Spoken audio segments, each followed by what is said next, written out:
साथियों नमस्कार, वंदे मातरम, जय हिंद। मैं राजू मिश्रा, किसान मजदूर जागृति मंच का संयोजक, अखंड हिंदू राष्ट्र मोर्चा का सहयोगी और विश्व शक्ति पार्टी का प्रदेश उपाध्यक्ष हरियाणा।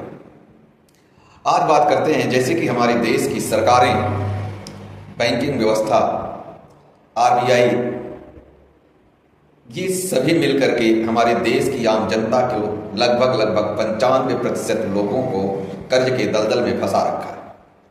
और जो 95% लोग कर्ज के दलदल में फंसे हैं, आज उनकी जीवन का कोई अस्तित्व नहीं रहा। जीवन का अस्तित्व नहीं रहा, इसके पीछे का कारण है कि आपकी संपत्ति, आपकी प्रॉपर्टी, आपका वजूद, सब कुछ बैंकों के अधीन आपका दांव पर लगा हुआ है। इसमें कुछ लोग ऐसे होते हैं जो बैंकों से लड़ाई लड़ने के लिए कोर्ट कचहरी का दरवाज़ा खटखटा देते हैं। कुछ ऐसे होते हैं जो वाकपटुता के ऊपर बैंकों को बैक कर देते हैं, और कुछ ऐसे भी होते हैं जो बैंकों के इस हरासमेंट रिकवरी एजेंट वालों के फ़ोन से तंग होकर के जो अनाप शनाप तरह की बातें करते हैं, उसके तहत आत्महत्या जैसे जघन्य अपराध भी कर जाते हैं। तो क्या कर्ज लेना बहुत बड़ा गुनाह है? शायद नहीं, लेकिन हमारी सोच कुछ ऐसी हो चुकी है, हमारी मानसिकता कुछ ऐसी हो गई है कि हमने कर्ज दिया, ये शायद बहुत बड़ा गुनाह है। जबकि हमारे देश की सरकारें, हमारे देश के प्रशासन, हमारे देश की कानून व्यवस्था हमें बहुत सारे अधिकार देते हैं, लेकिन हम उन अधिकारों का इस्तेमाल न करके अपने आप अपने पैरों में कुल्हाड़ी मार लेते हैं। आज मैं उन्हीं अधिकारों में से कुछ अधिकारों के विषय में आपको बात करूंगा, जिससे आपको आत्मविश्वास, आत्मबल, या यूं कहें आपको हौसला मिले। दरअसल आपके पास, अगर आपने किसी भी बैंक से लोन लिया है, कर्ज लिया है, तो आपके पास बहुत बड़ा हथियार है, वो है code of principle. Code of principle उन्हीं बैंकों का बनाया हुआ एक अपना दिशा निर्देश पुस्तिका होती है, जिसमें आपके लिए बहुत सारी सुविधाएं या बहुत सारे प्रावधान या बहुत सारे अधिकार दिए गए होते हैं।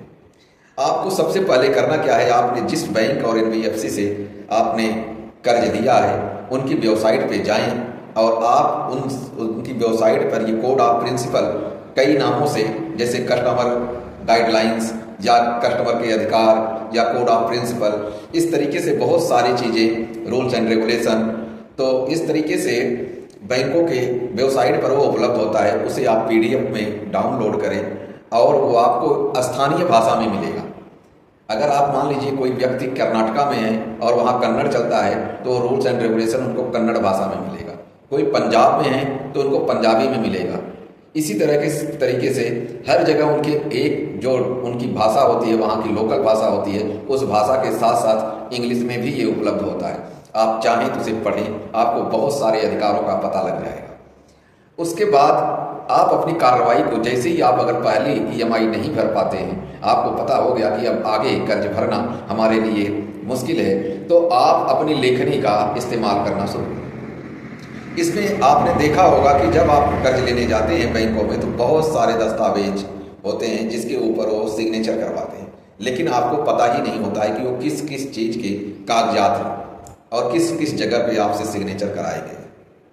अब यहाँ पे आपको बताऊँ मैं कि अगर आप बैंक से आरटीआई के दायरे में मांगेंगे कोई दस्तावेज, तो शायद बैंक आपको इग्नोर कर देगा, क्योंकि कुछ बैंक आरटीआई के दायरे में आते हैं और कुछ एनबीएफसी फाइनेंस कंपनियां जो हैं, ये तो बिल्कुल भी दायरे में नहीं आती हैं आरटीआई के, इसलिए वो एक आपको कल्ला भेज देंगे कि भाई हम आरटीआई के दायरे में नहीं आते।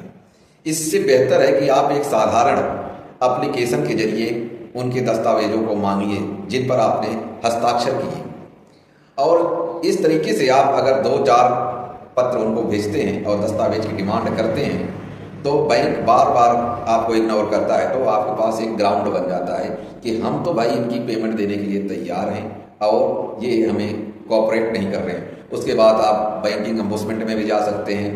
आपके पास बहुत सारे रास्ते खुलने शुरू हो जाते हैं। आप इस रिकवरी एजेंटों के हरासमेंट, इन सारी चीज़ों से आप बच जाएंगे।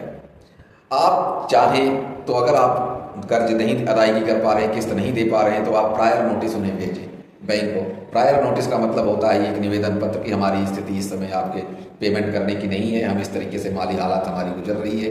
तमाम बातें आप लिख करके उनसे आप टाइम पीरियड मांग सकते हैं, उसमें आप ये मोरेटोरियम मांग सकते हैं, उसमें आप किस्त स्टॉपेज भी मांग सकते हैं कि इतने दिन के लिए हमारी किस्त बंद कर दी जाए। ये अलग चीज़ है कि बैंक उसे स्वीकार करे या न स्वीकार करे, लेकिन आप कदम तो बढ़ाएं। जब तक आप आगे नहीं बढ़ाएंगे कदम, तब तक बैंक कैसे आपको कोऑपरेट करेगा और आपके पास क्या बेस होगा कि आप बैंक को कुछ बताते ही नहीं। आप होता क्या है, आपके पास जब नोटिस आता है उसे चुप करके पढ़ लेते हैं, रख लेते हैं, न आप जवाब देते हैं। आप बहुत ज़्यादा करते हैं तो बैंक में चले जाते हैं, मौखिक रूप में आप बात कर लेते हैं, जबकि आपको कोई बात मौखिक रूप में नहीं करनी है। आप लिखित रूप में ज़्यादा बात करें, मौखिक रूप में आप बैंक में जाएं, जो अपनी समस्या है मैनेजर के सामने रख करके आप उसे कन्वर्ट करने का जब प्रयास करें, वो तो आप मौखिक में कर सकते हैं, लेकिन बैंक को हमेशा आपने लिखित में ही वार्तालाप करना है। दूसरी बात आपको बताएं कि आप बैंक से सिर्फ एक ही चीज़ बार बार मांगे कि आप जैसे हमारा अकाउंट स्टेटमेंट है, ठीक इसी प्रकार से आपने भी किसी अकाउंट से हमारे अकाउंट में पैसे ट्रांसफ़र किए हैं, उस अकाउंट का हमें स्टेटमेंट दीजिए। मैं ये जानना चाहता हूँ कि हमें आपके द्वारा दिया गया पैसा किस अकाउंट से हमारे खाते में ट्रांसफ़र हुआ है, क्या यह किसी तरह से अवैध राशि तो नहीं हमारे अकाउंट में ट्रांसफ़र कर दी गई।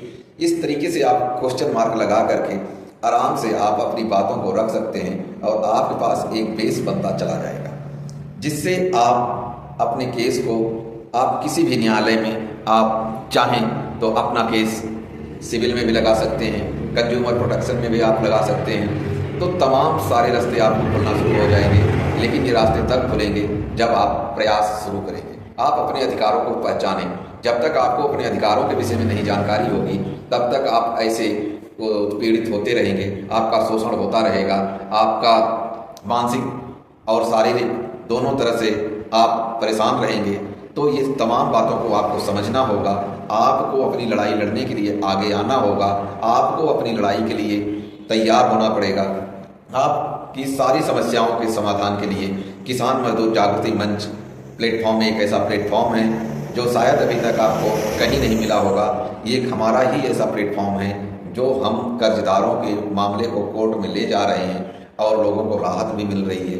तो आप अगर हमारे संगठन से जुड़ना चाहते हैं तो 94 684 77 951 पर आप हमें व्हाट्सएप के जरिए अपना समस्या भेज सकते हैं, आपको पूरा मार्गदर्शन मिलेगा। इसके अतिरिक्त अगर आप और विशेष जानकारी जानना चाहते हैं तो हमारी वेबसाइट www.kmjm.in पर जाएं, आपको सभी जानकारियां उस पर मिलेंगी। आप जो भी जानकारी आप चाहेंगे आपको उस वेबसाइट पे उपलब्ध होगी। आप उसे देखिए, पढ़िए, समझिए।